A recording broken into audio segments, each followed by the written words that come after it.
Olá! Está começando mais um ESG Notícias, o seu boletim diário sobre assuntos ESG, ambiental, social e governança, uma iniciativa do Instituto Global.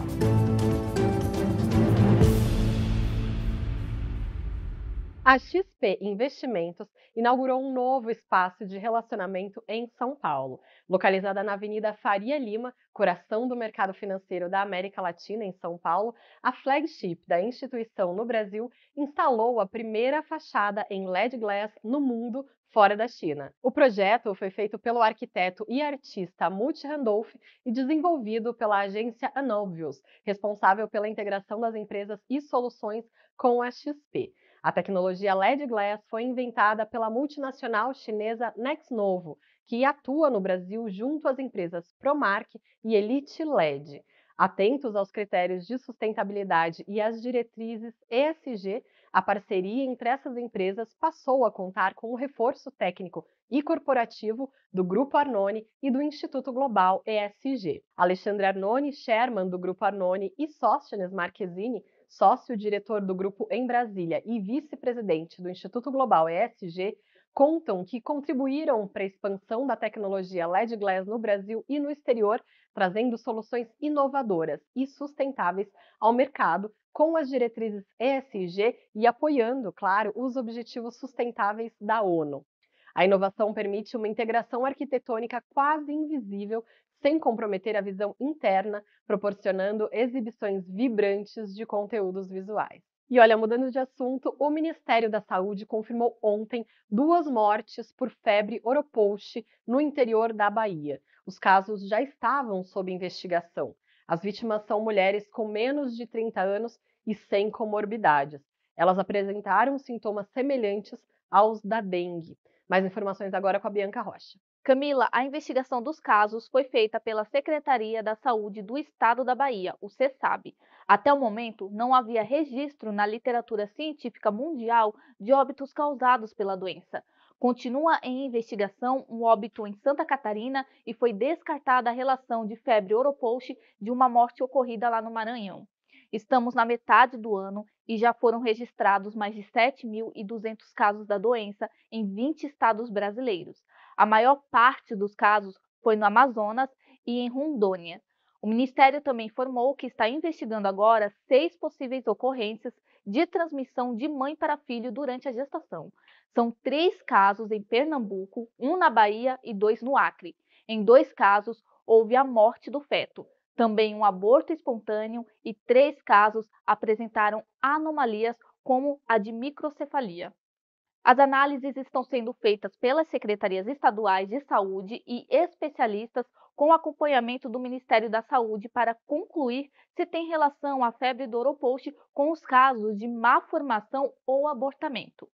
Entre as medidas de prevenção para gestantes, a pasta recomenda evitar áreas com muito mosquitos, especialmente em regiões onde há o maruim ou o mosquito pólvora, transmissor da doença, e também usar roupas que cubram a maior parte do corpo. Volto com você, Camila. Ainda falando sobre saúde, o Ministério da Agricultura vai iniciar uma segunda fase de controle e vigilância para a doença de Newcastle. Com a conclusão do foco da doença em um aviário comercial em Antagorda, no Rio Grande do Sul, as equipes de defesa agropecuária do Ministério, junto ao governo estadual, vão continuar com ações de vigilância na região afetada. Aproximadamente 800 propriedades rurais localizadas em um raio de 10 quilômetros de onde o vírus foi detectado são monitoradas pelas equipes de vigilância e visitadas pelo Serviço Veterinário Oficial. Além do foco encerrado, outros 5 casos suspeitos foram descartados com o resultado negativo da análise laboratorial. Isso levou o Ministério a reduzir a abrangência da emergência zoossanitária em 5 municípios gaúchos e não em todo o estado. A doença Newcastle é viral e afeta aves domésticas e silvestres e causa desconfortos respiratórios seguidos por manifestações nervosas. Os últimos casos no país foram em 2006, em aves do Amazonas, Mato Grosso e também no Rio Grande do Sul. Não há casos de transmissão da doença entre humanos ou pelo consumo dessas aves. E hoje aconteceu o evento Carbon Free Summit, que recebeu mais de 300 pessoas no Cubo Itaú para palestras e debates sobre economia de baixo carbono. O nosso repórter João Quer esteve por lá e nos traz mais informações. Camila, esse evento aqui foi uma realização do Carbon Free Brasil. Então o CEO da empresa foi quem realizou aqui a abertura. Ele já começou falando um pouco sobre a jornada Net Zero, ou seja, a jornada para zerar as emissões líquidas de carbono das companhias. Então ele falou sobre redução das emissões de carbono, falou sobre sequestro de carbono e em seguida o engenheiro florestal Danilo Almeida veio aqui trazer um conceito bem interessante também, que é das soluções baseadas na natureza, ou seja, usar processos naturais aí do meio ambiente para reduzir o uso de energia e do esforço humano também. Em seguida, a gente teve uma série de mesas redondas que contaram aqui com 5 pessoas, sendo um mediador, né? E que representaram aí diversas empresas, das maiores às menores, dentro da área da sustentabilidade, para ampliar o debate sobre as diversas faces da sustentabilidade.